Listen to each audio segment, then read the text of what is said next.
You know, as I've continued to dive into the lore of the series, playing the games, collecting notes and all that, Queen Bouncialia's lore notes seem to not only tell her story, but by listening to the various character dialogues, there seems to be an entire story revolving around Bittergiggle, the Queen, Sir Dadadu, Syringin, and Sheriff Toadster all at once. So get ready, because this episode might just be the biggest one I've done yet. Let's begin by taking a look at these updates, shall we? The first update is about moving the Queen, who has been given a modified Javanium solution to remain obedient, and will be sent to the lower levels of the facility, asking if the place she'll be at now will be like her previous. This previous room most likely being the Bouncilia one found in Banban 3. After an answer was given, she also asked if she could finally use her pouch and teach kids the importance of being as well as staying good, then explaining what can happen to bad children. While the staff member didn't have an answer at that moment, the note states it will remain as a no indefinitely. Bouncilia was also told that her scepter will be confiscated until properly researched. The scientists closed the update with Bouncilia's belief of the scepter having powers of some kind. Next update opens with the mention of Bouncilia being satisfied, yet naturally nervous about her new placement. It then discusses the scientist's findings of her pouch, saying any and all Javanium-grown bodies can experience a lot of struggle with actually trying to leave. Even more so if Bouncilia wants to keep the thing shut. So apparently this dumbass didn't have this enduring recording, so he paid me to do this part real quick.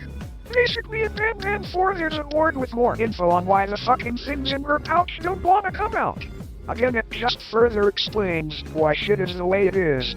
Well, time to fuck off, I guess. Reflexes such as laughter, wink wink nudge nudge, can actually force the pouch to open up. As for why cases don't want to leave, it's supposedly due to some attraction with Javanium particles if they're in close proximity, just like being within a pouch. However, the scientists remain unsure as this is just a theory.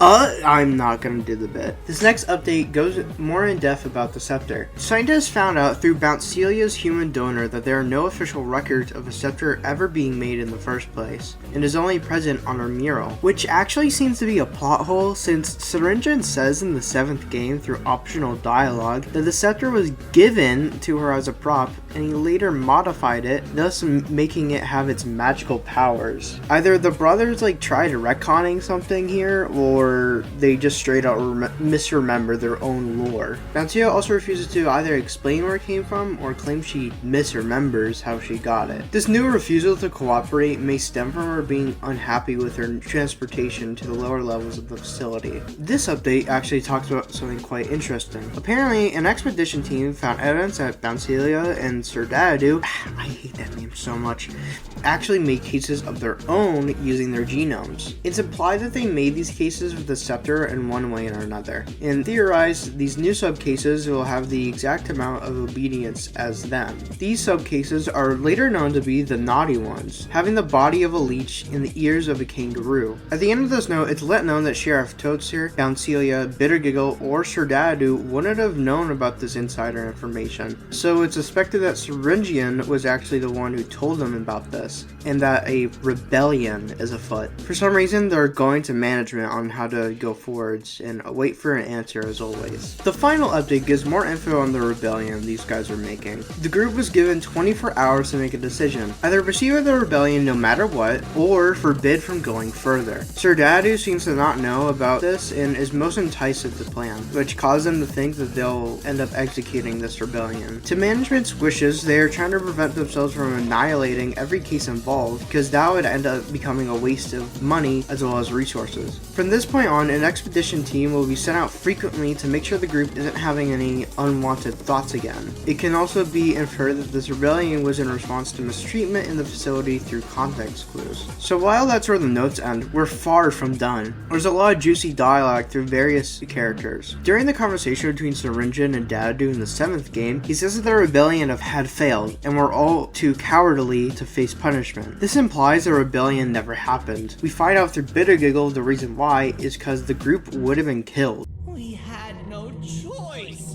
They were going to destroy us all. As a result, Sir Dadadu, supposedly after refusing to stop, was shoved inside Bouncilia's pouch along with the naughty ones, saying he spent many cold nights in there. Bittergiggle was forced to retire from the role of being a jester, constantly making jokes, in order to prevent Sir Dadadu and the naughty ones escape. However, this only ended up making Bittergiggle hysterical as seen when we meet him in Banban 4. I almost imagine him to also be in the state of delirium during the events of 4, because he can't even properly recall why he was pushed aside in the first place, and how he isn't buying it. They cited some end of the world scenario where whatever's in the queen's pouch escapes if I make her laugh, but I'm not buying it! I was distraught, and I became dead set on making the ultimate jokester.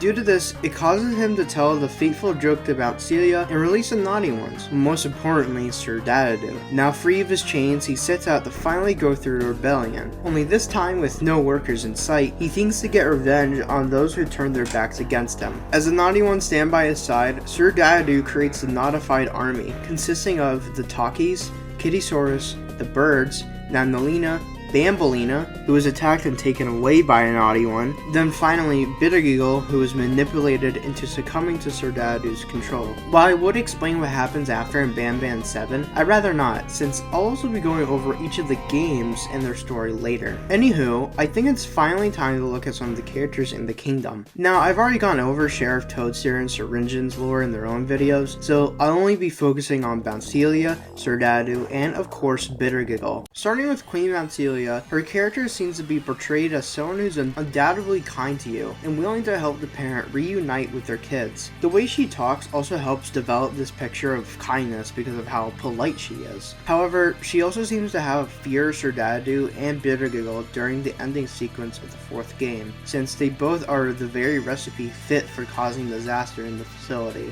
While it's all Bouncilia has regarding her in-game appearances, Sir Dadadu is a bit more, even though he only shows up for 2 games. Looking at everything there is about him, he tries to be manipulative, pretending to be Banban so Dadadu can persuade us to open the door. Hello? Anybody in there? It's your friend, Banban. I need your help. Open up. Open up. Open up.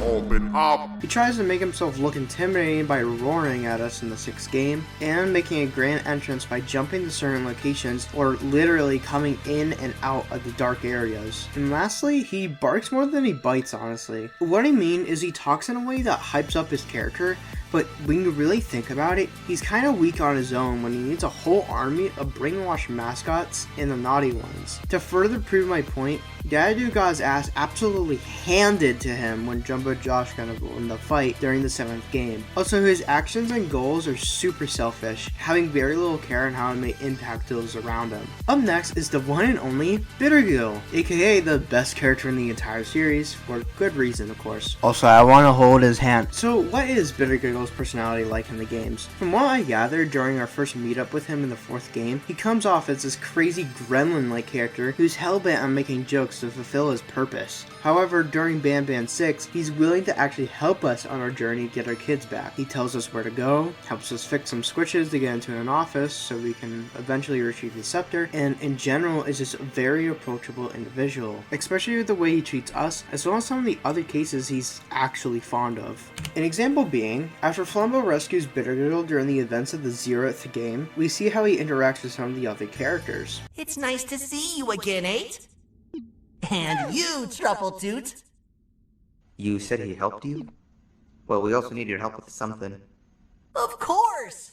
Anything after what was done for me. The only reason why I think there's such a sudden switch up of how he acts between the 4th and 6th games is because, like I said previously, he was in the state of delirium due to being isolated and unable to tell a joke to the queen. But after he was out of that state, Bittergiggle went back to normal, until he became completely brainwashed by the time of the 7th game. In this state of delirium, he seems to be worse, as he's much more aggressive this time around, and animalistic even. Actually, seeing as he sports sharper teeth, looks buffer, and has no pupils in his eyes, it's safe to say that this is what Bittergiggle's hellish form looks like. A thought just came to mind too. I think Bittergiggle actually tells jokes compulsively, because he does it when he's panicked, in a good mood, or even during his delirious state. While what I'm about to bring up is now scrap content, during the Secrets of Bittergiggle video, his hellish version was going to say these random jokes that made no sense, leading me to believe that this compulsive joke telling is what the brothers are going for. During the rooftop chase sequence with the naughtified Bittergiggle,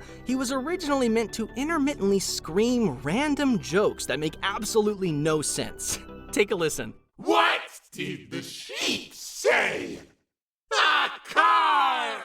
What do you call a leaf that sneezes? So, I believe this is it for these three characters, meaning we can finally conclude this part in Garten of Banban's story. But what's next for these characters, you may be asking? Well, I'm actually unsure, since it seems that all of them might have died one way or another, and haven't seen any sign of those three afterwards. Besides Bittergiggle, of course, with his later reappearance during Banban 0, but that was a prequel game before the events of 7. So, with that being said, I guess we'll just have to wait and see if Bouncilia, Bittergiggle, or even Sir Dadadu magically come back. Goodbye for now.